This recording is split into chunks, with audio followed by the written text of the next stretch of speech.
A perfect circle carved into stone whispers a secret older than empires.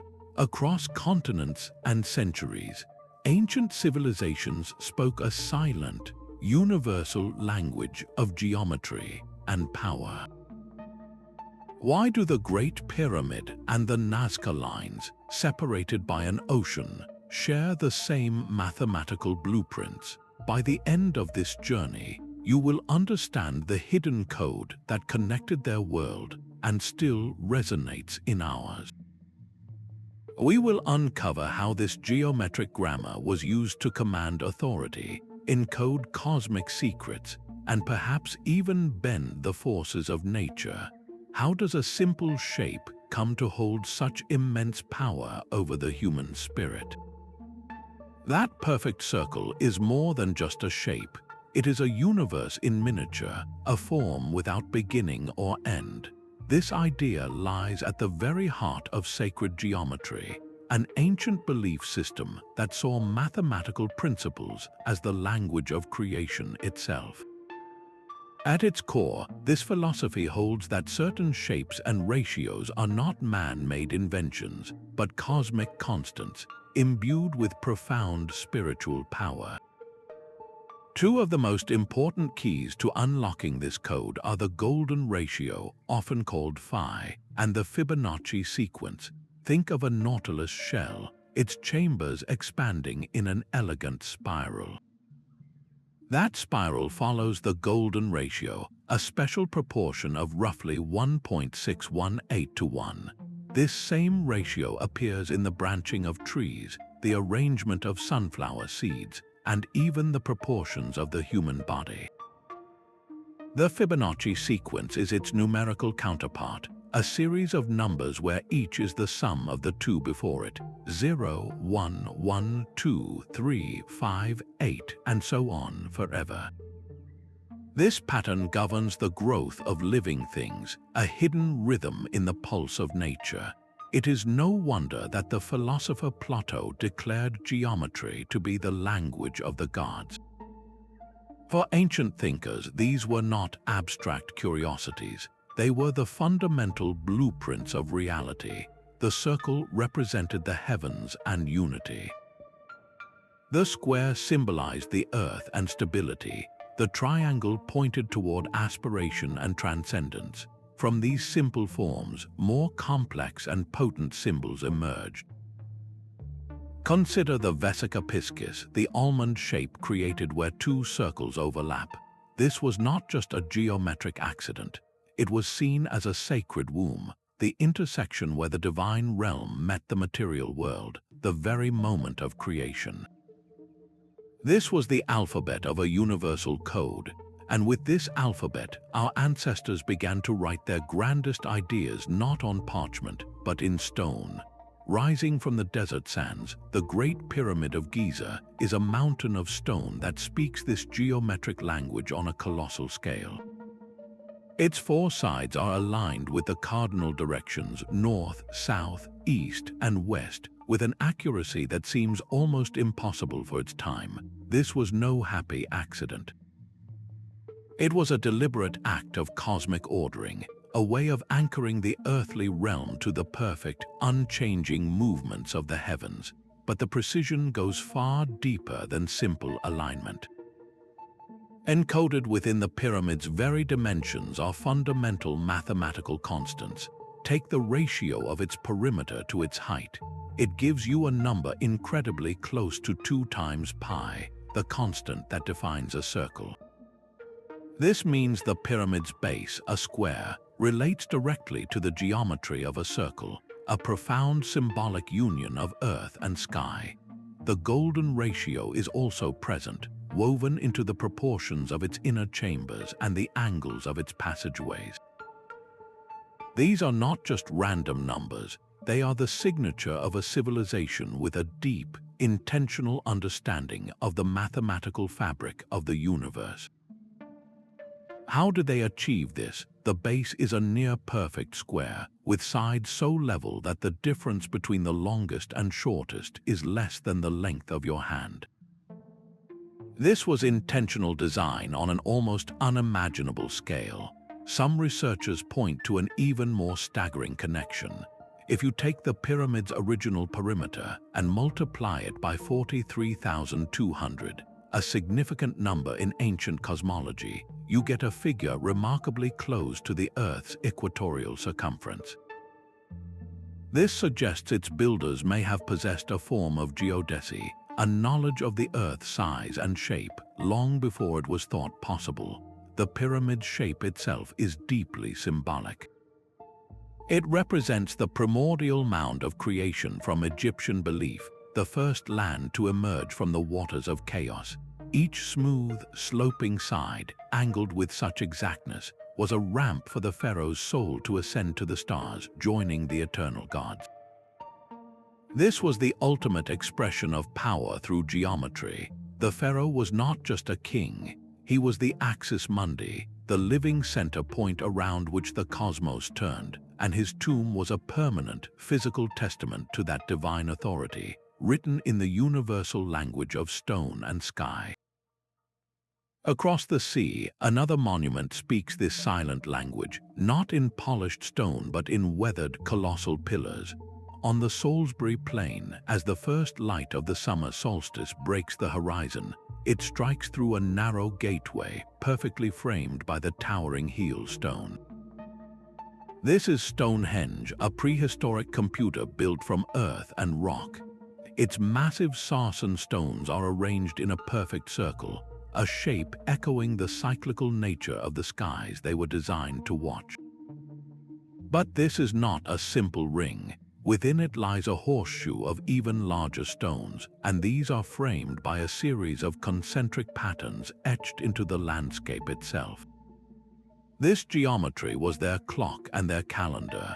The alignments between specific stones capture the sun's extreme rising and setting points at the solstices, and the moon's more complex 18.6-year cycle. This was an intelligence written in angles and sightlines, a permanent record of celestial motion. Archaeoastronomers, scientists who study how ancient cultures understood the sky, see Stonehenge as a masterwork of this knowledge. Its construction was a millennia-long project, beginning with a circular ditch and bank. Later, the famous bluestones were brought from distant mountains, and finally, the gigantic sarsens were erected in that iconic trilithon pattern, where two vertical stones support a horizontal lintel. One of the most intriguing features is a ring of 56 pits known as the Aubrey holes. Researchers suggest that by moving markers between these pits, perhaps stones or posts, the builders could track years and even predict eclipses. Imagine the power this knowledge conferred.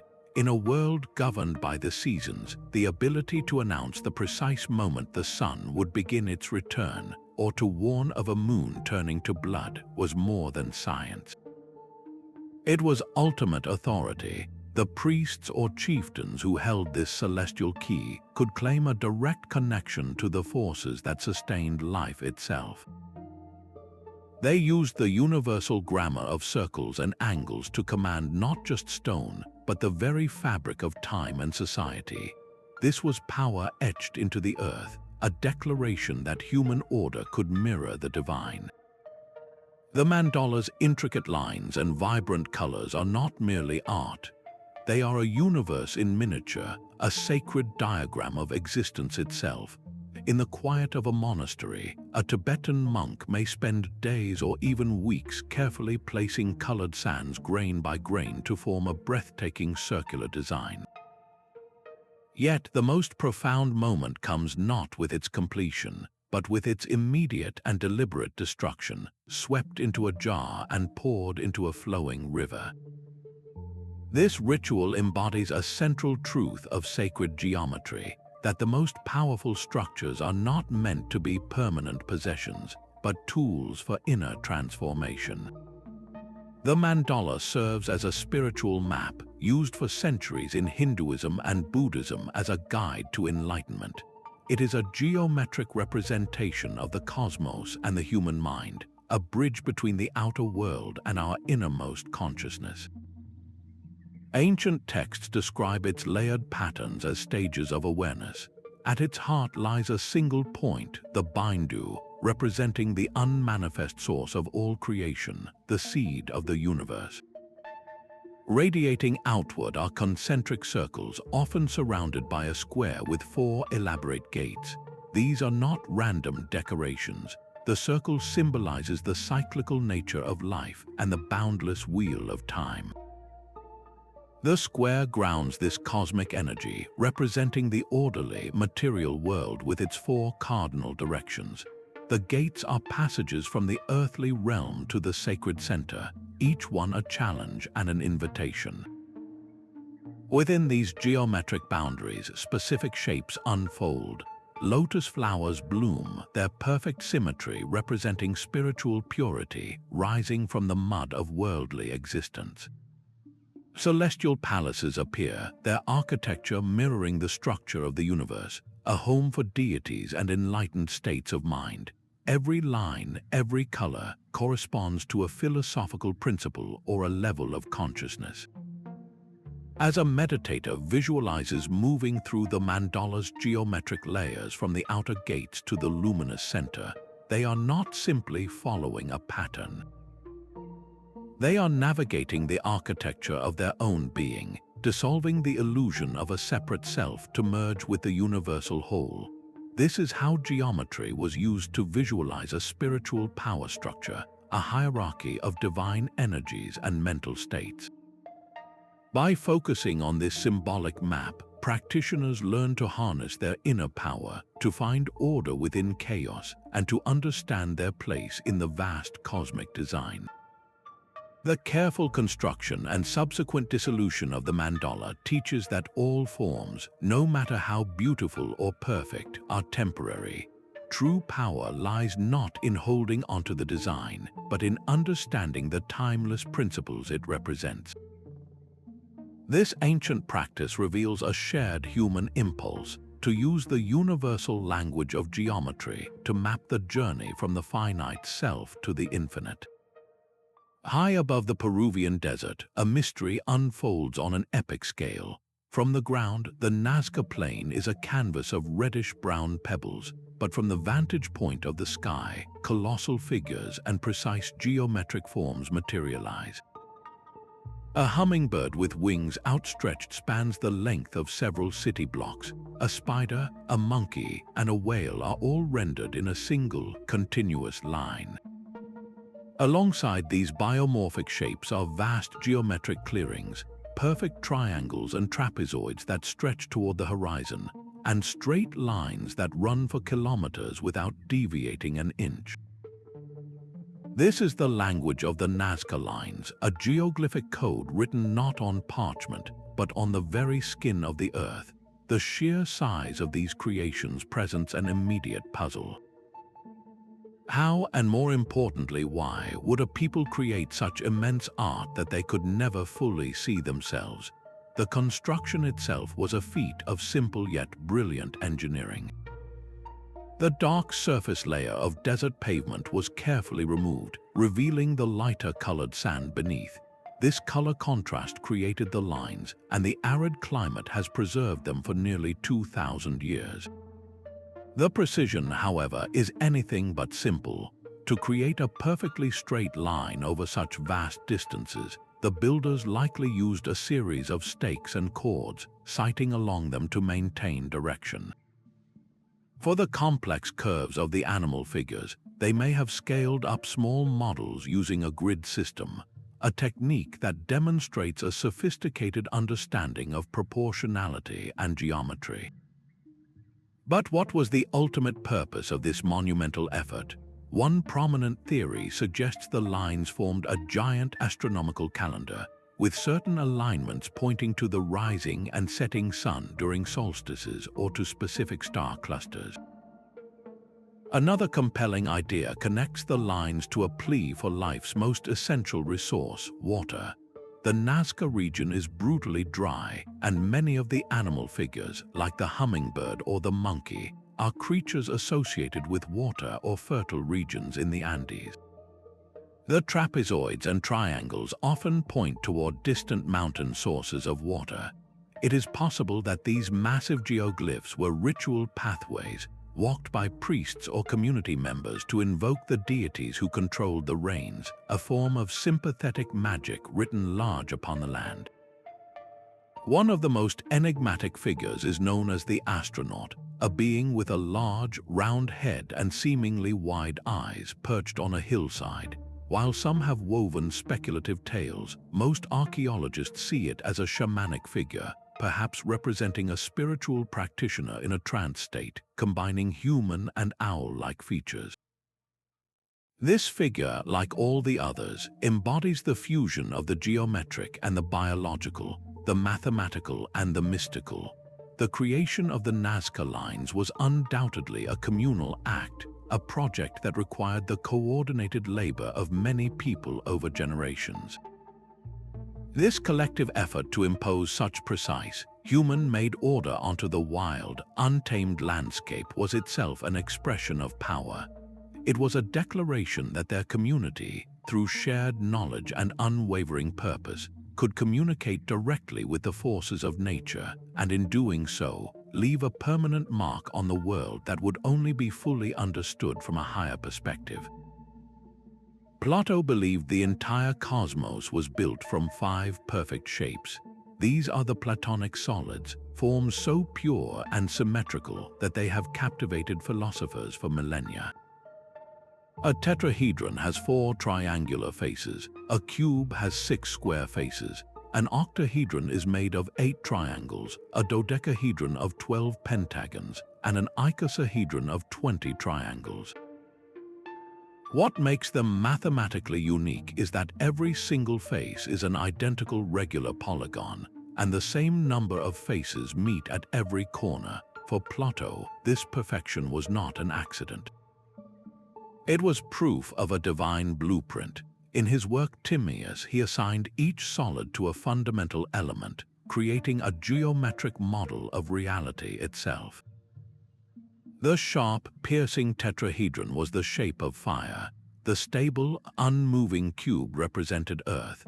The graceful octahedron was air, and the multifaceted icosahedron, which rolls most easily, was the form of water. But what of the 5th solid, the dodecahedron with its 12 pentagonal faces? Plato cryptically suggested that the god used it for arranging the constellations in the whole heavens. This was the shape of the cosmos, the ether, or the very fabric of space. Later Neoplatonist philosophers expanded on this idea, seeing these 5 solids as the essential templates from which all of creation was forged. They were the building blocks of existence, the invisible skeletons underlying the chaotic appearance of the material world. To understand their geometry was to grasp the hidden order of the universe, a form of knowledge that granted immense intellectual and even spiritual power. Why would a pentagon, the face of the cosmic dodecahedron, be linked to the heavens? Some ancient thinkers saw its proportions, related to the golden ratio, as inherently divine and life-giving. This philosophical framework did more than just categorize elements. It provided a way to conceptualize the immense complexity of nature through a lens of perfect, understandable forms. This idea that reality is rooted in sacred geometry became a powerful current in later esoteric and mystical traditions, all seeking to decode the same universal language that Plato saw written in the stars. The dodecahedron's cosmic perfection feels a world away from the sun-baked mud brick of Mesopotamia, yet the same geometric principles were being used to build a ladder to the gods. In the heart of the city of the great ziggurat rose toward the heavens, a colossal stairway of baked bricks and bitumen. Its design was a profound statement in geometric form, a square base supporting a series of successively smaller square levels, each tier a step closer to the divine realm. This was not merely a building, it was a cosmic mountain, an axis mundi physically anchoring the human world to the celestial one. The entire structure was oriented to the cardinal directions, its corners pointing precisely north, south, east, and west, aligning human order with the perceived order of the universe. The precise angles of its ascent and the calculated proportions of each level were not arbitrary. They were a deliberate architectural prayer, a way of using mathematical certainty to bridge the immense gap between earth and sky. Historians note that this was the very center of urban life, functioning as both a temple complex and the administrative heart of the city. The priest-king who ruled from its base held a dual authority. He was the political leader managing grain stores and law, and he was the spiritual intermediary, the only one deemed worthy to ascend the highest level and communicate with the gods. The construction itself was a monumental act of communal power. Millions of mud bricks, each formed by human hands, were layered with reed matting and tar to create a stable core, then faced with a protective skin of fired bricks. The ramps or staircases that scaled its sides were not just functional pathways, they were symbolic journeys. Each step a worshipper took upward was a movement away from the mundane world and toward spiritual enlightenment, a physical enactment of a spiritual climb. This vertical hierarchy was a clear manifestation of the social order. The masses remained at the base in the bustling city. The priests and officials occupied the intermediate levels. And at the very apex, in a small shrine that only a few could enter, resided the divine presence, channeled through the authority of the king. The ziggurat used the universal language of squares and ascending planes to make an invisible power structure utterly visible and unshakable. It taught every citizen, simply by its overwhelming presence, their place in a universe that was structured, hierarchical, and divinely ordained. That silver tetradrachm from Athens, cool and heavy in your palm, is more than a piece of currency. Its perfect circular form is a miniature declaration of order, a tiny universe of state-controlled value. This was geometry made practical, a language of power stamped into metal and passed from hand to hand. The circle itself was a deliberate choice, a shape with no beginning and no end, symbolizing the eternal and self-contained authority of the city-state. But the true genius lies in the unseen details. The coin's weight and its diameter were not arbitrary. They were governed by strict proportional standards, a system of precise ratios that guaranteed its value. A specific weight of silver within a specific circumference equaled 1 tetradrachm. This geometric consistency built trust across vast trade networks, turning a simple disk of metal into a reliable token of wealth, a portable piece of a city's promise. To create such consistency required incredible precision in the minting process. Skilled artisans engraved the dies used to strike the coins, and they employed geometric tools to achieve flawless symmetry. A numismatist might note that the owl of Athena, the coin's central motif, is often framed by concentric circles. The engraver likely used a compass to inscribe these perfect rings onto the die, ensuring every coin presented an identical, harmonious image. This was not merely for aesthetics. Such precision was a powerful defense against forgery. A poorly made counterfeit would reveal itself through wobbly lines, misaligned circles, or an off-center portrait. The state's geometric perfection became a seal of authenticity, making the currency itself a tool of control. Look closer at the designs themselves. Radial patterns, like sunbursts emanating from a central point, were common on Greek and Roman coins. These were not just decorative, they visually reinforced the idea of a powerful center, a single source of authority radiating its influence outward to all corners of the empire. The portraits of Roman emperors are perhaps the most striking example. The profile of the ruler is almost always perfectly centered within the coin's circular border. This was a powerful piece of propaganda. The emperor becomes the literal center of his world, his image bounded by the unbroken ring of his domain. His features, rendered with geometric symmetry, convey an ideal of balance, stability, and divinely sanctioned rule. Even the text encircling the edge, the legend naming the emperor, follows this perfect curve, a constant reminder of his encompassing power.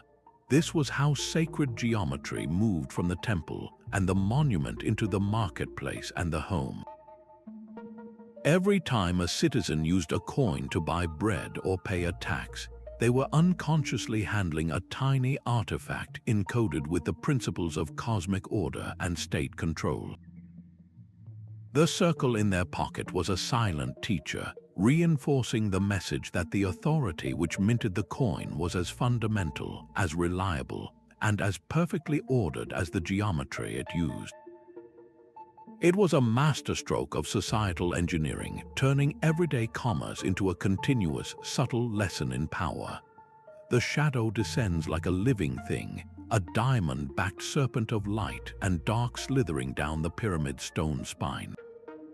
At the ancient city of Chichen Itza, the pyramid known as El Castillo is a masterpiece of celestial choreography, a geometric machine built to capture the sun.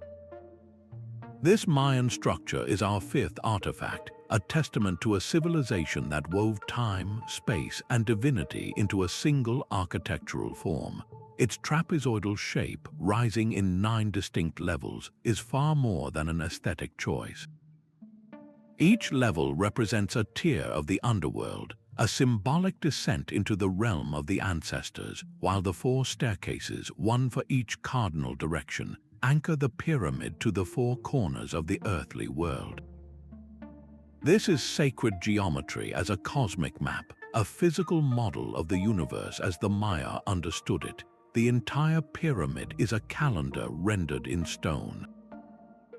The 4 stairways each have 91 steps, which, added to the shared platform at the top, gives 365, 1 step for every day in the solar year. The 52 panels on its sides correspond to the 52-year cycle of the Mayan calendar round. This mathematical precision was not a hidden code, but a public declaration of power. The ruler who presided over this space was the living fulcrum between the heavens, the earth, and the underworld. Epigraphers, scholars who decipher ancient inscriptions, have studied Mayan glyphs that record astronomical events with stunning accuracy. These texts describe the movements of Venus, the phases of the moon, and solar eclipses, events that were believed to directly influence the fate of kingdoms. The pyramids were the stage where this celestial knowledge was made manifest. During the equinoxes, the serpent's shadow connected the temple at the summit to the earth below, a visible bond between the ruler and the cosmic order. But the geometry of El Castillo engages more than just the eyes. Stand at the base of the grand staircase and clap your hands. The sound does not simply echo. It returns transformed, chirping back from the stone steps with the distinct cry of the Quetzal bird, a sacred creature linked to the feathered serpent god Kukulkan. This acoustic marvel was no accident. The careful spacing and angle of the steps act as a diffraction grating for sound waves, a sonic geometry engineered into the very fabric of the building. In a ritual context, the leader's words or the beat of a drum would be transmuted into the voice of a divine messenger, a powerful sensory experience reinforcing their sacred authority. This deep integration of form and function reveals a profound truth. For the Maya, geometry was not just a tool for measurement. It was the essential medium for uniting the cosmic with the political, the celestial with the sensory. They built a world where a pyramid was a calendar, a staircase was a serpent, and a clap of hands could summon the voice of a god, proving that the universal language of shape and ratio could command not just stone, but the very spirit of a people. That same almond shape, the vesica piscis, which we first encountered as a sacred womb of creation, would one day frame the face of Christ in 1,000 medieval altar pieces. This simple intersection of two circles became one of the most enduring geometric symbols in Western art, a visual bridge between the divine and mortal realms. The shape's journey begins long before the Gothic cathedrals, appearing in ancient pagan imagery as a symbol of the union between goddess and god, the generative power of the universe. Early Christian artists adopted this powerful form, recognizing its geometric perfection as an ideal vessel for a profound spiritual truth. They positioned it around the figure of Christ in majesty, his body perfectly contained within its luminous boundary. This was not merely a decorative halo, it was a theological statement in geometric form. The circle representing heaven and the circle representing earth overlap, and in that precise, shared space, the divine and human natures meet in the person of Christ. This is the mystery of the Incarnation, the Word made flesh, rendered into a silent, universal language of lines and curves. Art historians point to the shape's inherent proportions as a source of its power. The ratio of its width to its height is the square root of 3, an irrational number that, like pi, cannot be expressed as a simple fraction. This mathematical quality gave it an aura of the infinite and the mystical, a perfection that pointed toward a reality beyond human comprehension. This geometric motif was not confined to paintings. It became the very blueprint for sacred architecture. Walk into a great cathedral like Chartres in France, and you are walking inside a manifestation of this principle. The soaring Gothic archways that define these spaces are not pure semicircles. They are often subtly pointed, a direct architectural translation of the Vesica Piscis, creating a sense of upward lift and celestial aspiration. Look up at the magnificent rose window, a radiant wheel of stained glass. Its design is frequently based on this same overlapping circular geometry, with the central oculus representing the sacred point of intersection. Even the intricate labyrinth set into the floor of Chartres, a path for spiritual pilgrims to walk, is laid out within a Vesica Piscis form. To walk that path was to symbolically journey through the liminal space between worlds, moving toward a divine center. This consistent application shows a deep, intentional use of sacred geometry to shape the spiritual experience itself. The architecture, the art, and the ritual space all worked in harmony, using this shared geometric language to convey a hierarchy of spiritual power and to make the intangible mystery of faith something a believer could not only see, but literally stand within. The Vesica Piscis demonstrates with stunning clarity how a single geometric idea could bridge different faiths and millennia, evolving from an ancient symbol of life's origin to a Christian emblem of salvation, all while retaining its core meaning as a gateway between realms. A perfect spiral of stamped symbols coils inward on the baked clay disc, a locked message from a lost world. Discovered on the island of Crete, the Phaistos disc is a riddle wrapped in geometry. Its 242 individual symbols were not carved by hand, but pressed into the soft clay using meticulously crafted seals, making it one of the earliest examples of movable type in human history. Yet its meaning has been stubbornly silent for over 3,000 years.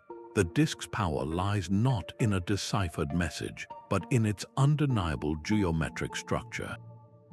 The symbols march in a clean, clockwise spiral from the outer edge toward the center, divided into clear sections by sharp radial lines that slice the circle like pieces of a pie.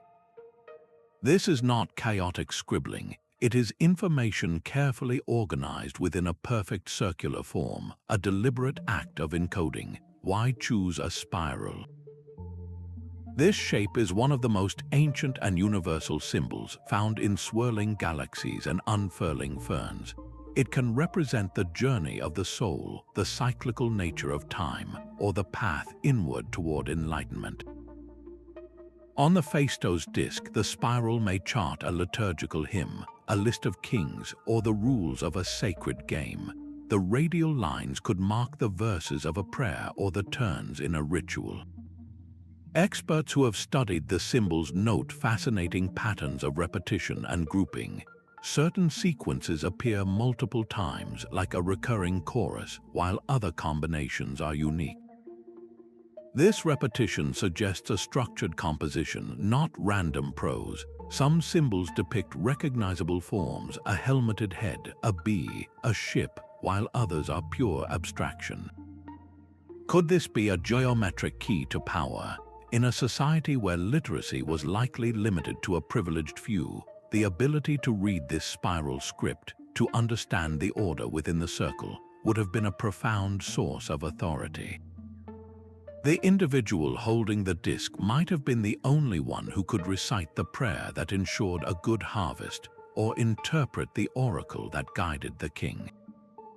The object itself, with its precise, stamped impressions, represents a technological leap, a way to standardize and reproduce complex information.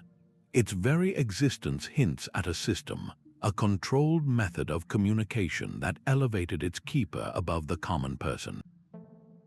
The fact that we cannot read it today only deepens the mystery, reminding us that the power of this geometric code was so complete that when its civilization faded, the key was lost forever.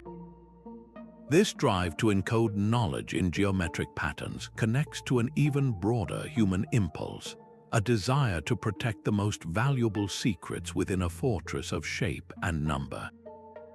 Unlike the bewildering maze, a labyrinth offers a single, winding path. This ancient design, a universal route with no dead ends, guides the walker on a circuitous but certain journey toward the center. From the clay tablets of ancient Greece to the rock art of Native American cultures, this geometric pattern appears as a universal tool for meditation, initiation, and symbolic pilgrimage. The key distinction is profound. A maze is a puzzle of the intellect designed to confuse and test with its many choices and false turns. A labyrinth, by contrast, is a puzzle of the spirit. Its twisting path, which often doubles back on itself, mirrors the journey of a human life with its unexpected detours and seeming reversals, all while moving inevitably toward a central purpose. This is why the myth of Theseus and the Minotaur resonates so deeply. The hero did not merely navigate a confusing building. He entered a geometric representation of a trial, a place of darkness where he had to confront a monstrous aspect of himself and the world. His victory was not just over a beast, but over disorientation and chaos, emerging with a new wisdom and a reclaimed power, guided by the thread of intuition. The labyrinth's construction is itself an exercise in sacred geometry. The most common forms, the 7-circuit and 11-circuit labyrinths, are created from a simple yet powerful seed pattern, a cross, 4 dots, and connecting line. This humble beginning generates an intricate and purposeful path, a visual demonstration of how profound complexity can arise from fundamental principles. One of the most famous examples is laid into the stone floor of Chartres Cathedral. For centuries, pilgrims who could not travel to Jerusalem would walk this path on their knees, their physical journey along the geometric lines serving as a substitute for a voyage to the Holy Land. Each turn of the path became a prayer, a release, a step inward. The walk to the center represents a letting go, a shedding of the outer world's distractions. A moment of rest or clarity is found at the heart of the design before the return journey begins, integrating that inner peace back into the world of action. This is how a simple geometric form became a machine for the soul, a tool for personal transformation that anyone could use. It required no special knowledge, only a willingness to place one foot in front of the other and trust the path. In a world of endless choices and constant noise, the labyrinth's single, mandatory route offers a rare and powerful gift, the freedom that comes not from more options, but from surrendering to a guided journey. It demonstrates that the universal language of geometry could be used not only to command empires, but to chart the most intimate of voyages, the journey to the center of the self. Their silent gaze has watched over the island for centuries, these monolithic moai with elongated heads and solemn, heavy brows. Standing in rows upon their great ceremonial platforms, the ahu, they are more than just sculptures. They are a geometric statement of power carved from volcanic rock. The proportions of these giants were meticulously calculated. Their heads are not merely large, they are deliberately oversized, comprising a precise 3/8 of the statue's total height. This was not an arbitrary artistic choice. This specific ratio created a visual hierarchy, emphasizing the head as the seat of thought, ancestry, and mana, or spiritual power. The body was a foundation, but the head was the sacred vessel. This geometric rule was applied consistently across hundreds of statues, a standardized code that turned individual figures into a unified expression of a shared belief system. Archaeologists studying the Ahu platforms have uncovered another layer of this geometric code. These long, raised stone foundations are not randomly oriented. Many are precisely aligned with celestial points, such as the rising or setting sun during the solstices. The platform itself became a giant solar sighting device, anchoring the ancestral presence to the eternal cycles of the cosmos. This alignment transformed the space into a sacred interface, where the world of the living met the rhythms of the heavens under the watchful eyes of the ancestors.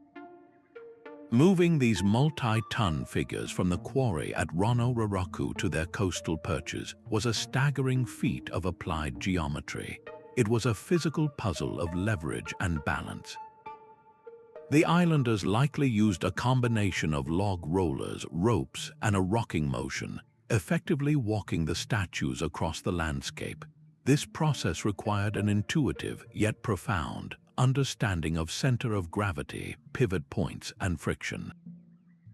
They were not just dragging stone, they were orchestrating its movement through space using principles of physics that are fundamentally geometric. The final arrangement carries the deepest meaning. The moai were placed in a linear formation, their backs to the sea, facing inward toward the community. This was a deliberate act of spatial ordering. They formed a geometric barrier of ancestral watchfulness, a line of stone elders projecting the power of lineage over the villages and farmland. Their collective gaze was a constant, silent reminder of the social order, of the generations that came before, and of the authority derived from that connection.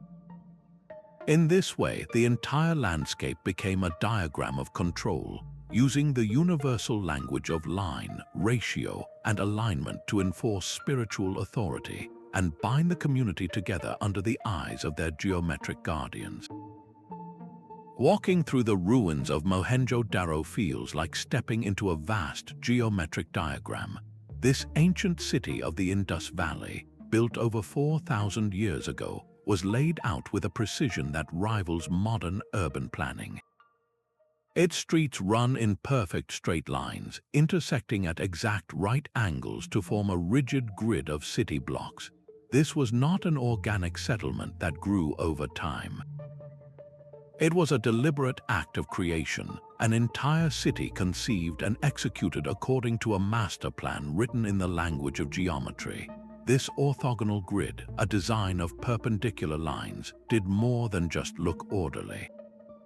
It was a tool for profound social control and efficiency. The wide main streets allowed for the easy movement of goods and people, while the narrower lanes provided access to private homes, creating a clear hierarchy of public and private space. But the true genius of the system lay beneath the surface. A sophisticated network of baked clay brick drains ran under the streets, channeling wastewater away from homes and into covered cesspits. Every single brick in this system, and indeed throughout the entire city, conformed to a standardized ratio. This geometric consistency meant that any brick could fit anywhere, making construction and repair a seamless process. The entire city functioned like a single, well-oiled machine, its geometric blueprint ensuring hygiene, preventing flooding, and imposing a uniform social order on every resident. Urban historians point to this as one of the earliest and most successful examples of using geometry to manage a large, dense population. The grid made the city legible to its rulers. It was easy to monitor, to tax, and to control. This geometric order was a physical manifestation of the power that held the civilization together. This same principle would be adopted and perfected thousands of years later and thousands of miles away. When Roman legions marched into new territories, they did not simply occupy land. They imposed a geometric vision upon it. Their military camps, known as castra, were always laid out as a perfect grid. Two main roads, the Cardo running north-south and the Decumanus running east-west, divided the camp into 4 precise quarters. Within this rigid framework, every unit had its assigned place, from the commander's headquarters at the center to the tents of the soldiers at the periphery. This geometric plan was a formula for power. It allowed for rapid, identical construction anywhere in the empire. It ensured efficient logistics and communication. Most importantly, it instilled discipline and a shared Roman identity in every soldier, no matter how far from home. The geometry of the castra was a portable engine of conquest and control. This idea of the city as a geometric microcosm reached its most poetic expression in the founding of Baghdad in the 8th century. The city, originally known as the Round City of Peace, was designed as a perfect circle. Its massive concentric walls were pierced by 4 gates pointing directly toward the 4 cardinal directions. At the very heart of the circle stood the Grand Mosque and the Caliph's palace. This was not just a defensive layout, it was a profound symbolic statement. The circular form represented the universe itself, with the Caliph, the ruler, positioned as the literal and spiritual center of all creation.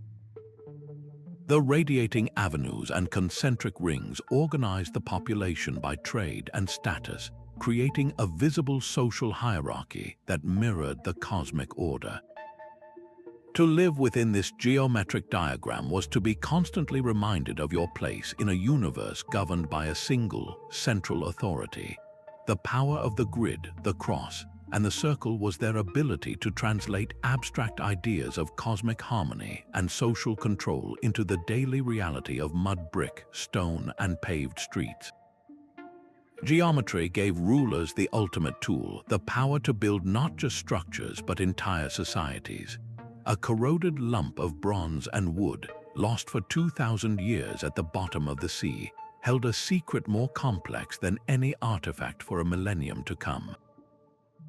The Antikythera mechanism was not a statue or a temple, but a precise machine, a miniature universe of interlocking gears. With over 30 finely toothed bronze wheels housed in a wooden case, this ancient Greek device stands as a breathtaking pinnacle of geometric engineering. Its very existence rewrites our understanding of ancient technology, revealing a civilization that could model the cosmos not in stone, but in spinning metal. The genius of the mechanism lies in its gear ratios, the silent, mathematical language spoken by its interlocking teeth. Each gear was cut with a specific number of teeth, calculated to turn at a different speed. When one gear engaged another, their teeth meshed in a precise dance, their relative speeds governed by a simple ratio. A gear with 20 teeth turning a gear with 40 teeth would cause the second gear to spin exactly half as fast. This is the fundamental principle, but the creators of the Antikythera mechanism orchestrated these ratios into a symphony of celestial motion. They used these calculated relationships to mirror the complex and sometimes irregular movements of the heavenly bodies. Historians of science, using advanced three-dimensional X-ray imaging, have peered inside the corroded fragments to decode this ancient clockwork. They discovered gears that calculated the phase of the moon, predicted eclipses, and even modeled the slow wobble of the moon's orbit. One of its most remarkable achievements was tracking the Metonic cycle, a period of 19 years after which the phases of the moon repeat on the same calendar dates.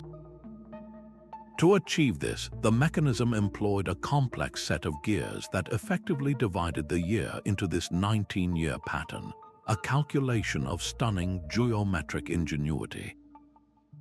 The results of this internal computation were displayed on the machine's faces, which were covered in finely inscribed dials and scales. These were not simple clocks. They were concentric circles of information with pointers sweeping across Greek inscriptions that named the planets and marked important civic and religious festivals. One dial even tracked the 4-year cycle of the Panhellenic Games, the ancient precursor to the Olympics. This was a computer that connected celestial time to human time, transforming the abstract motions of the sky into practical, earthly knowledge. The power this device conferred was immense. For the priest or the ruler who possessed it, the ability to predict an eclipse was not just a scientific feat. It was a form of divine authority. They could announce the exact moment the sun would vanish, an event often seen as a sign of divine displeasure. They could guide farmers on the optimal times for planting and harvest based on stellar and lunar cycles. They could schedule religious ceremonies with an accuracy that reinforced their connection to the gods. The Antikythera mechanism was the ultimate expression of the geometric worldview, a physical model that proved the universe ran on mathematical principles. By turning a simple hand crank, a human being could set in motion a bronze replica of the heavens, a testament to the power of geometry to not just observe the cosmos, but to simulate its very heart. Within these cryptic manuscripts, geometry becomes a map for the soul's journey. An alchemist's workshop was not merely a physical laboratory, but a symbolic space where the transformation of base metals into gold mirrored the refinement of the human spirit. Their intricate diagrams were a secret language, and at its heart lies the Ouroboros, the serpent eating its own tail. This perfect circle embodies the concept of unity and the eternal cycle of life, death, and rebirth, a process with no beginning and no end. It represents the closed system of the alchemical work, where all matter is one, and the goal is to return it to its primordial, perfected state. This pursuit of perfection was crystallized in the ultimate goal, the creation of the philosopher's stone, a substance said to grant immortality and limitless transformation. The ancient text known as the Emerald Tablet of Hermes Trismegistus lays out the foundational principle, stating, "That which is above is like to that which is below, and that which is below is like to that which is above." This maxim of as above, so below was not just a philosophical idea. It was a geometric correspondence, a belief that the harmony of the cosmos could be mirrored and manipulated through precise symbolic forms. The circle was this universal perfection, but the work required breaking this unity down into its constituent parts. The triangle was a primary tool for this, representing the 3 primes or essential substances of all matter. Sulfur symbolized the soul and the principle of combustibility, Mercury represented the spirit and fluidity, and salt stood for the body and stability. The interplay of these 3 within the alchemical vessel was the key to all change. To these, the square added the foundational stability of the 4 classical elements: earth, air, fire, and water. The entire opus, the great work, was often described as the squaring of the circle, a geometric paradox representing the immense challenge of bringing the divine, perfect spirit, the circle, into manifest solid reality, the square. One of the most potent diagrams to emerge from this tradition is the hexagram, the Star of David. It is formed by the interlocking of two triangles, one pointing upward and one pointing downward. The upward triangle is the alchemical symbol for fire, active and masculine, striving toward the heavens. The downward triangle is the symbol for water, passive and feminine, flowing toward the earth.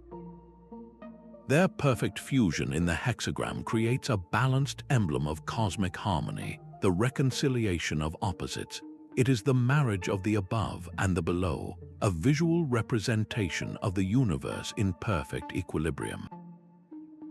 This visual language was a protective cipher. In an era where such knowledge could be deemed heretical, encoding the steps of the magnum opus in geometric emblems allowed adepts to share profound secrets under the guise of simple illustrations.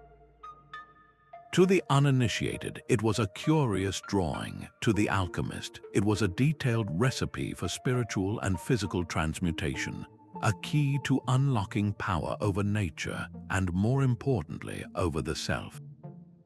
This tradition of seeking universal laws through symbolic geometry would provide a crucial bridge, influencing the early modern scientists who sought to decode the universe not through mystical emblems, but through the precise language of mathematics. The silent army of Karnak stands in perfect formation. Across the French countryside, thousands of granite menhirs march in long, parallel rows, a geometric regiment frozen in time. These are not randomly placed boulders. They are the components of a vast, open-air diagram, a prehistoric blueprint drawn on the land itself. The sheer scale of the alignments is staggering, with over 3,000 stones arranged in avenues that stretch for kilometers. The organization reveals a sophisticated geometric mind. At sites like Camario, the rows are laid out with precise spacing, and the stones themselves follow a deliberate progression, gradually increasing in height as you move through the formation. This was not a haphazard collection. It was a calculated structure, a monumental act of patterning that transformed the wild landscape into a place of profound human order. Why would a Neolithic community invest such colossal effort? One compelling theory points to the sky. The alignments are not randomly oriented. The rows at Lamanic, for example, are aligned on an axis that captures the rising sun at the summer solstice and the setting sun at the winter solstice. The stones became a permanent, solid calendar, their long shadows tracing the passage of the seasons against the earth. This knowledge was power. The ability to predict the solstices meant understanding when to plant and when to harvest, granting the community a crucial edge for survival. Another theory suggests the stones marked a sacred territory, a geometric boundary separating the realm of the living from the realm of the ancestors or the gods.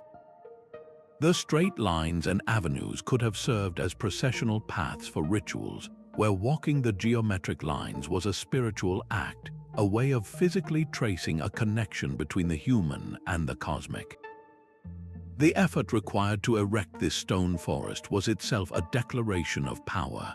Quarrying, transporting, and raising each multi-ton menhir required the coordinated labor of the entire community. This collective endeavor, channeled through a shared geometric vision, projected their unified strength onto the landscape for generations to see. The Karnak alignments are a testament to a different kind of authority, not of a single ruler, but of a community using the universal language of lines and rows to command their world, to track the heavens, and to leave a mark of such geometric clarity that its message endures long after the voices that planned it have fallen silent. A single plucked string vibrates with a hidden geometry. The ancient Greeks discovered that the most pleasing musical harmonies are not random, but are born from the same simple ratios that govern sacred shapes. A musician dividing a string in half produces a tone 1 octave higher, a perfect 2-to-1 ratio, shorten the string to 2/3 of its original length, and you hear the rich, stable sound of a perfect fifth, a 3:2 ratio. These were not just musical notes, they were numerical relationships you could hear.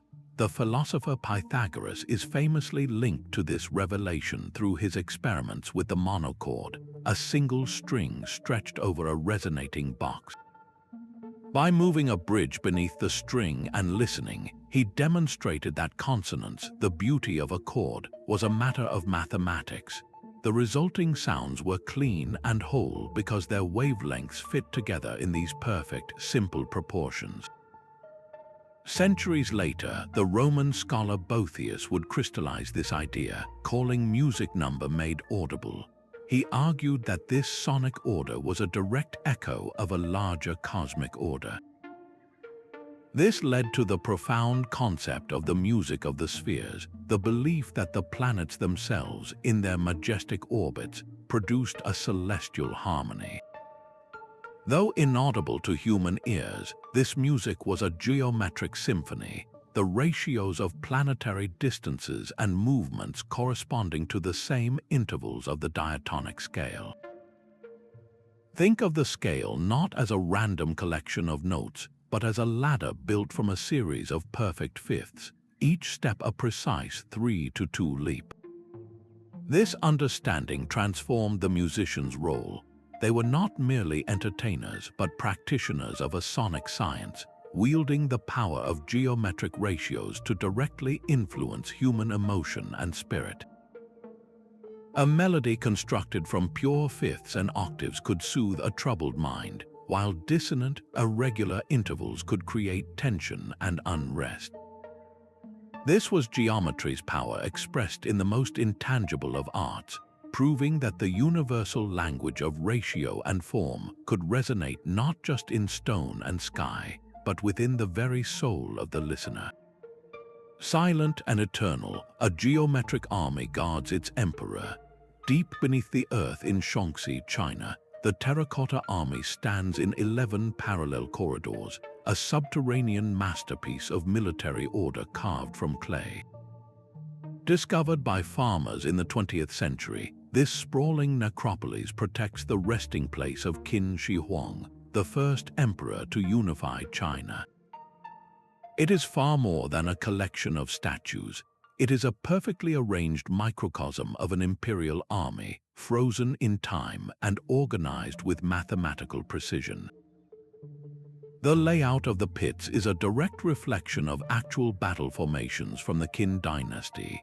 Pit 1, the largest, contains over 6,000 soldiers arranged in a classic combat grid. The vanguard of archers and crossbowmen stands at the front, followed by the main force of infantry, all positioned in precise rows and columns. Flanking them are rows of soldiers facing outward, protecting the flanks, while chariots are integrated at regular intervals, drawn by teams of terracotta horses. This is not a chaotic crowd. It is a geometric diagram of military power, a living, or rather eternal, textbook on warfare and control. Sinologists, scholars of Chinese history, see this symmetrical arrangement as a physical expression of the Confucian ideal of social harmony. In this philosophy, every individual has a designated place and role, and the stability of the whole depends on each part fulfilling its function within a structured hierarchy. The army is the ultimate symbol of this order. The emperor is the single, central point of authority, and the soldiers are the countless points that form the unbreakable lines of his will.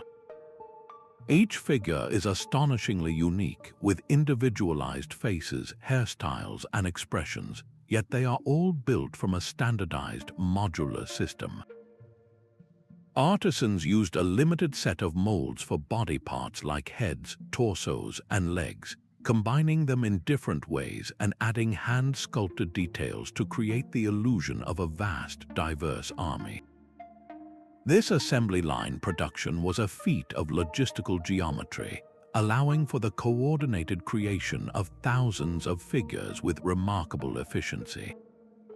The entire project, involving hundreds of thousands of artisans over nearly 4 decades, was a staggering display of imperial power, proving the emperor could command not just the living, but the very earth itself, shaping it into an eternal protectorate. The army's orientation also carries deep meaning. The main forces face east, the direction from which the emperor's conquered rivals had come, a permanent warning to any spiritual threat. This north-south alignment of the pits is believed to hold geomantic significance, connecting the emperor's eternal resting place to the harmonious energies of the cosmos. In life, Qin Shi Huang imposed a single system of writing, currency, and measurement across China. In death, he used the universal language of geometry to project that authority into the afterlife, ensuring his power would remain perfectly ordered forever. Etched into the stone of an Egyptian temple or woven into the silk of a Chinese tapestry, the same pattern of interlocking circles appears again and again. This is the flower of life, a geometric diagram so ancient and widespread it seems to whisper a secret known to builders and mystics across the world. At its heart, the design is deceptively simple, born from a single circle repeated in a perfect hexagonal grid. Each new circle overlaps the last, creating a honeycomb of vesica piscis shapes, those sacred almonds of creation we encountered earlier. From this fundamental intersection, the entire complex pattern unfolds, a visual echo of how a single point of origin can generate infinite complexity. Many who study sacred geometry see this design as the ultimate blueprint, a geometric seed containing the instructions for everything in the universe. It is often described as the Genesis pattern, where the first circle represents the singularity before the Big Bang, and each subsequent ring marks a stage in the unfolding of reality. Within its overlapping arcs, practitioners like Drunvalo Melchizedek have suggested that you can find the templates for every one of Plato's 5 perfect solids, those fundamental building blocks of fire, earth, air, water, and the cosmos itself. To trace the lines of the flower of life is to map the very architecture of existence. This idea of a contained code is expressed through patterns found within the larger design. The central cluster of 7 circles is sometimes called the seed of life, symbolizing the 7 days of creation in the Hebrew tradition, or the 7 chakras in Hindu philosophy. Expand further, and you find the egg of life, a structure of 13 circles that resembles the fundamental layout of a fertilized embryo in its first hours of cell division. From this emerges the fruit of life, a pattern of 13 circles connected by straight lines that is said to hold the blueprints for the Platonic solids. The journey from seed to fruit becomes a geometric allegory for the growth of all life, from its initial spark to its mature structural form. Its presence in the temple of Osiris at Abydos, scorched into the granite as if by some immense heat, suggests its importance to Egyptian initiatory rites. Simultaneously, its appearance in Chinese art, particularly on the roof beams of temples and on ancient bronze vessels, associates it with cosmic harmony and auspicious energy. Medieval European manuscript illuminators tucked it into the borders of sacred texts, a hidden geometric gospel alongside the written word. This was not a case of cultural copying, but a shared recognition. Different civilizations, peering into the nature of reality, independently arrived at the same visual conclusion, that the generative power of the universe could be mapped with a compass and a straight edge. The flower of life stands as perhaps the most eloquent statement of this universal language, a silent testament to the interconnectedness of all things, where every circle relies on the next, and every life is a necessary part of the whole magnificent design.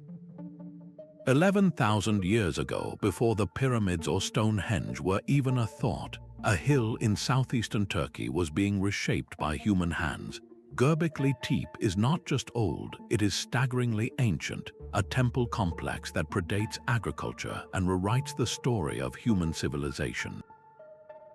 Here, immense T-shaped pillars of limestone are arranged in a series of circular enclosures, each one a deliberate geometric statement carved from the living rock. The scale is almost incomprehensible. These pillars stand over 5 meters tall and weigh up to 20 tons, yet they were quarried, transported, and erected by a society of hunter-gatherers, people we once believed were incapable of such grand, coordinated projects. The very existence of this place turns our assumptions about human progress on its head. It suggests that the drive to create monumental geometry, to build structures of spiritual and communal power, may have been the catalyst for civilization itself, not the result of it. The circular enclosures are not random. Archaeologists have uncovered multiple such rings, each with two larger central pillars surrounded by a carefully arranged circle of slightly smaller ones, all standing on a shared bench-like platform.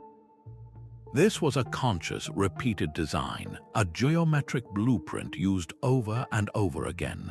The precision involved in shaping these pillars is a mystery in itself. The T-form is clean and consistent, with the broad cap of the T representing a stylized human form, perhaps an ancestor or a powerful being. The surfaces of these monoliths are a canvas of intricate carvings. Fierce animals leap and snarl from the stone: foxes, scorpions, boars, and birds, each rendered with stunning artistry. But alongside these naturalistic forms are abstract symbols that speak a different language.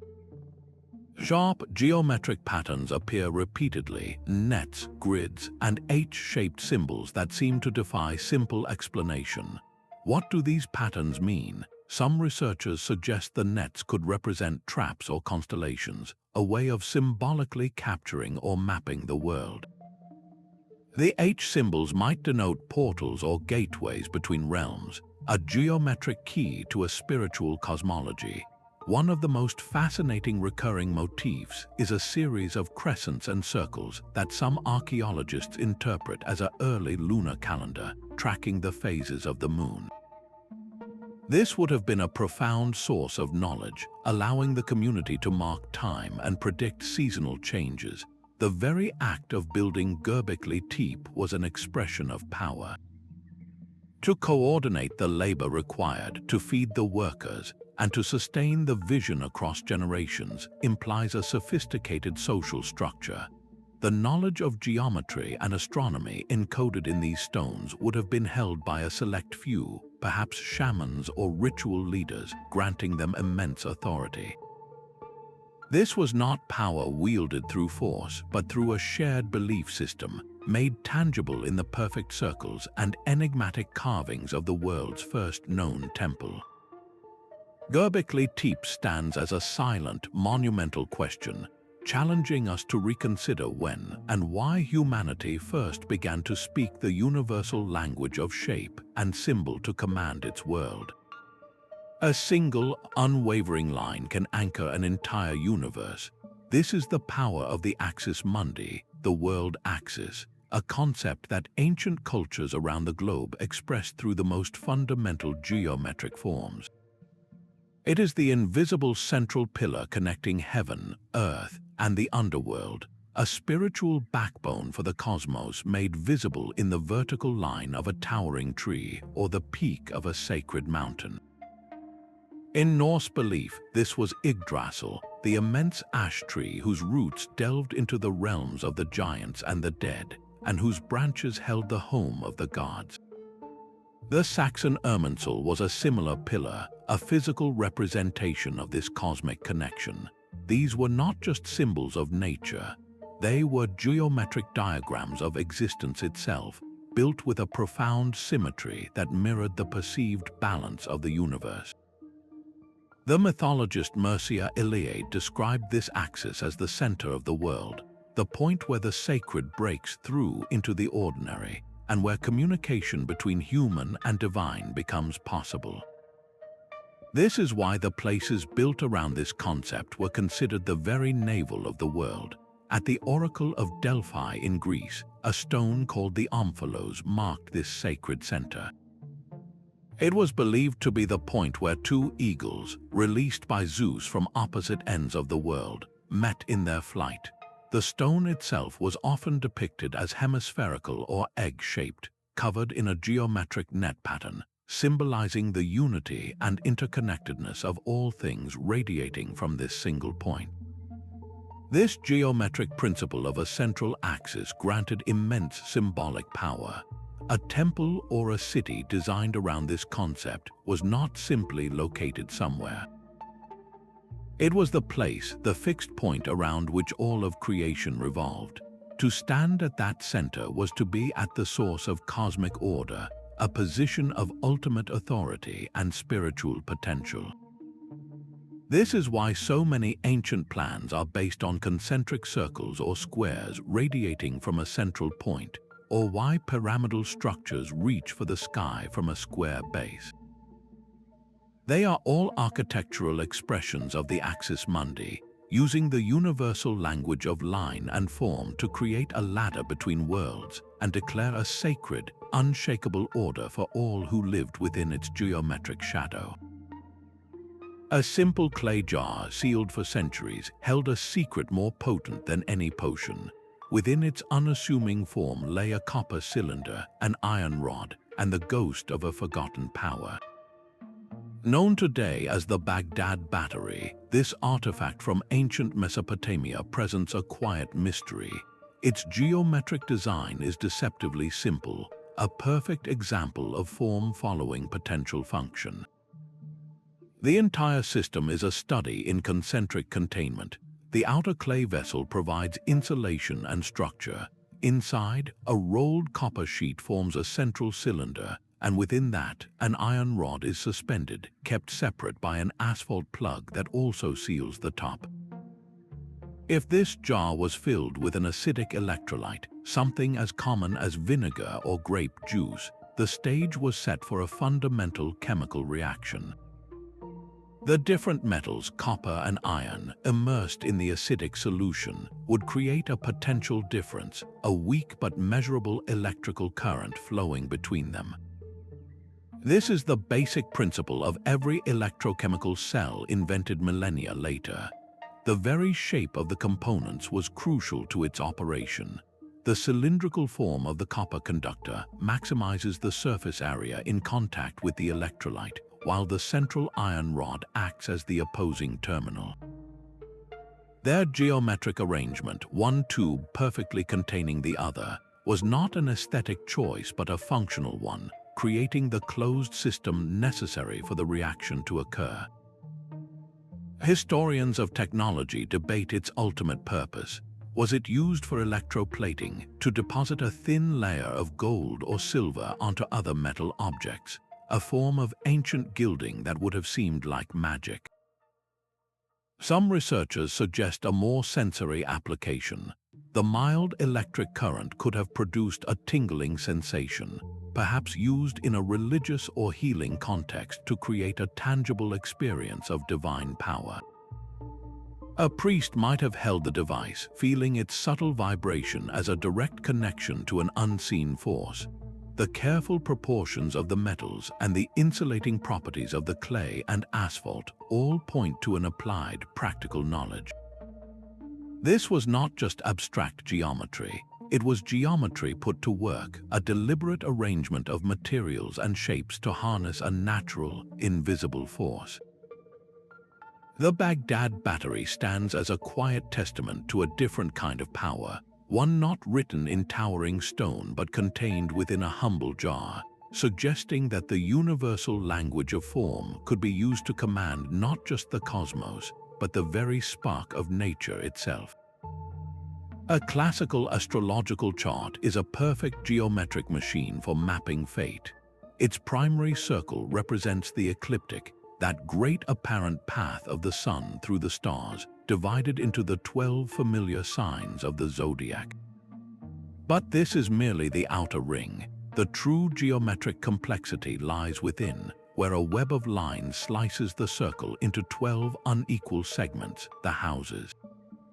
Each house governs a different facet of human experience, from identity and wealth to relationships and hidden enemies, creating a symbolic diagram of an entire life. The positions of the planets are then plotted as points within this intricate wheel, and the angles between them, measured from the Earth's perspective, form the core of astrological interpretation.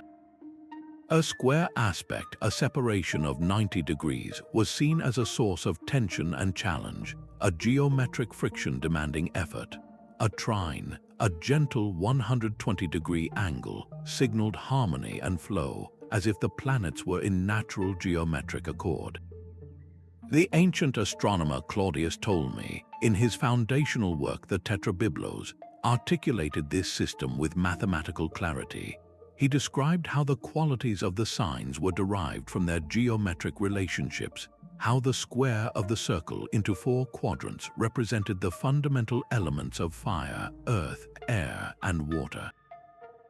This was not mere superstition, but a sophisticated application of spherical geometry to the celestial sphere. The construction of a horoscope required precise calculation. The ascendant or rising sign was the point on the ecliptic cresting the eastern horizon at the moment of birth, a line drawn that set the entire chart in motion. The midheaven, the point directly overhead, established the chart's peak of public standing. To determine these points, an astrologer had to account for the observer's latitude, the time of year, and the exact time of day, a process that required an understanding of the Earth as a sphere and the stars as points on a vast, rotating dome. This geometric framework transformed the chaotic spray of stars into an ordered, interpretable map. By drawing these lines and measuring these angles, an astrologer could claim to see the geometric blueprint of a person's destiny, advising emperors on matters of state and commoners on affairs of the heart.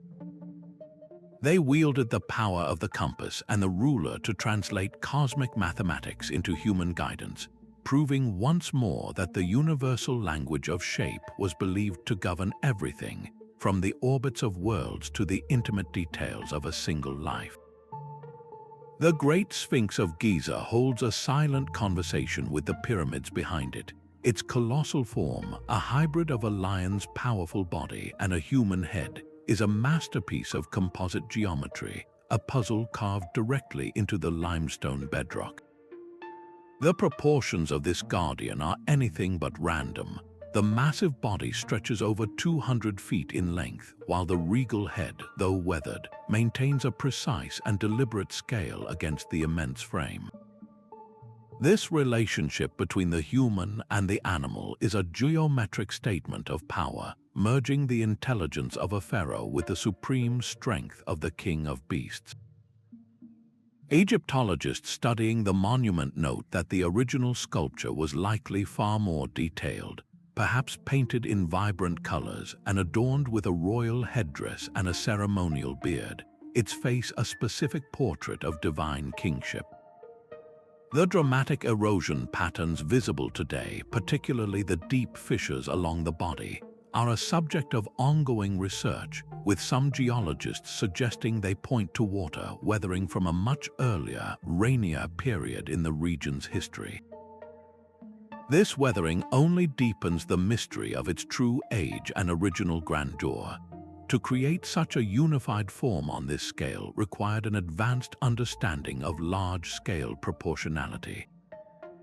The artisans would have worked from a master plan, using grids and measuring cords to transfer a smaller model's proportions onto the vast outcrop of stone. They had to maintain the correct perspective so that the Sphinx would appear perfectly balanced and awe-inspiring from the ritual causeways that approached it. Every cut into the rock was a calculated act, ensuring the lion's shoulders and haunches retained their powerful mass while the human face conveyed serene, eternal authority. The placement of the Sphinx is equally significant. It sits nestled within its own quarry, directly aligned with the Valley Temple of Khafre, and its gaze is fixed precisely eastward toward the rising sun on the equinoxes. This orientation was a deliberate solar alignment, transforming the statue into a permanent sentinel for the rebirth of the sun god Ra each day. Its position in relation to the Great Pyramid and the Pyramid of Khafre creates a sacred geometric relationship on the Giza Plateau, a triangulation of power connecting the tombs of kings with their eternal guardian. The Sphinx was not merely a statue, it was a living symbol of the pharaoh's role as the protector of the land, a hybrid entity forged through geometry to embody both royal authority and cosmic order, a silent promise of protection meant to watch over the horizon for all eternity. A modern esoteric seal is a compact library of ancient geometry. Look closely at the Seal of Solomon, two interlocking triangles forming a six-pointed star. This is not a modern invention, but a direct descendant of the alchemical hexagram, a symbol of cosmic harmony we encountered before. The upward-pointing triangle still represents fire and the aspiration toward the divine, while the downward triangle signifies water and the flow of spirit into matter. Their union creates a balanced map of the universe, a visual key to an age-old truth. Similarly, the sigil of Baphomet incorporates the inverted pentagram, a five-pointed star within two concentric circles. The pentagram itself is a geometric powerhouse, its proportions deeply tied to the golden ratio. For the groups that adopted these symbols, they were not mere logos but functional diagrams for spiritual work. Secret societies like the Freemasons and the Rosicrucians became the new guardians of this geometric legacy. They saw themselves not as inventors, but as rediscoverers of a perennial wisdom, a sacred science that had been encoded in the pyramids and temples of the ancient world. Their lodges and meeting halls were designed as geometric microcosms, physical spaces where this universal language could be studied and embodied. The most recognizable of their tools are the compass and the square. In a Masonic ritual, a candidate is told that by the square we are taught to regulate our actions, and by the compasses to keep our passions within due bounds. Here, geometry transforms from an abstract science into a practical system of ethics. The square, a tool for measuring right angles, becomes a symbol of morality, of acting with honesty and integrity. The compass, used to draw perfect circles, represents the spirit's capacity to circumscribe its own desires, to live a life of balance and self-control. This is how these traditions repurposed the language of power, turning it inward for self-mastery. Another potent emblem is the all-seeing eye, often depicted within a triangle and surrounded by a glory of light. This is not a symbol of surveillance, but of divine providence and the higher self. The triangle points toward the trinity of body, mind, and spirit, while the eye represents the eternal, enlightened consciousness that oversees the individual's spiritual journey. It is a geometric reminder that true sight comes from aligning one's own will with a higher cosmic order.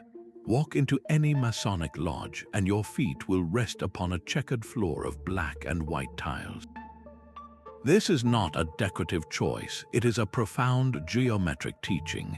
The floor represents the dualistic nature of the world, the interplay of light and dark, good and evil, joy and sorrow. The initiate is taught to walk upon this checkered surface, symbolizing the need to navigate life's oppositions with equilibrium and wisdom. The entire lodge is oriented like a sacred temple, with its east-west axis mirroring the path of the sun, a direct echo of the solar alignments at Stonehenge and the Great Pyramid. Foundational texts from these orders are filled with geometric references. One Rosicrucian manifesto speaks of a divine light and geometry, describing them as the first and most ancient secrets. The Theosophical Society, founded in the late 19th century, extensively used the sacred symbols of the East, including mandalas and the seed of life pattern, framing them as universal keys to cosmic law. For all these groups, geometry was the bridge between the seen and unseen worlds. It was a path to self-improvement because it mirrored the inherent order of the cosmos. By studying and internalizing these perfect forms, an individual could strive to perfect their own character, to build an inner temple as harmonious and well-proportioned as the great monuments of old. This continuity reveals a timeless human quest, the same universal language that pharaohs used to command empires and that mystics used to map the soul, is still employed today by those seeking to understand their place in the vast geometric design of existence. From the pyramids to the mandalas, our journey reveals a stunning truth. Across continents and millennia, ancient civilizations independently discovered and utilized a universal language of geometry. This was not a coincidence, but a shared intuition about the fundamental patterns of reality. We have seen how precise ratios and shapes were far more than aesthetic choices. They were deliberate tools, a code used to align with cosmic forces, to project unshakable authority, and to preserve profound esoteric knowledge for generations. This geometric code reveals a profound interconnectedness in human thought, a collective reaching for the same silent truths written in the stars and the very structure of life itself. These principles are not lost to history. They resonate all around us in the modern world. The same golden ratio that shaped the Parthenon can be found in the spiral of a galaxy and the design of a credit card. The geometric grids that organized ancient Mohenjo-Daro are echoed in the circuit boards that power our computers and the urban plans of our greatest cities. We are still building, creating, and discovering using this ancient alphabet of form and number. The quest to fully decipher this language is far from over. Each artifact, from the Antikythera mechanism's intricate gears to the silent alignment of the Karnak stones, offers a new piece of the puzzle, inviting us to look deeper and listen more closely to the whispers of the past. If this journey into the geometric heart of history has captivated you, consider subscribing for more explorations into the world's greatest mysteries. We would love to hear which artifact you found most compelling. Was it the cosmic ambition of the Great Pyramid, the sonic geometry of Chichen Itza, or the enduring mystery of the Phaistos disk? Share your thoughts in the comments below, and thank you for watching.